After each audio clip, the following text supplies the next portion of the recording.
ko'pchilik 35 dan keyin homiladorlikni uyat, nima keragi bor deyishadi. Bu yoshda kech bo'ldi. Endi faqat nevara.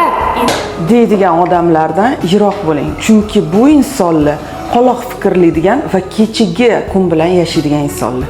Biz 21-asrda yashayapmiz va hozirgi kunda inson hayoti anchagina uzaygan. Eski paytda 50 yoshdan keyin inson qariya, pojiloy deb hisoblangan bo'lsa, hozirgi olimlarning aytishi bo'yicha 70 dan keyingina inson qariya, pojiloy bo'lib hisoblanadi.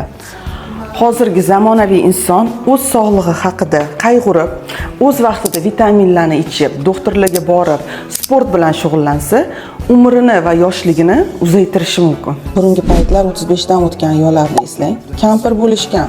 Hozir esa ayollar 50 yoshida ham ko'rinishiga 35 yosh bermaysiz.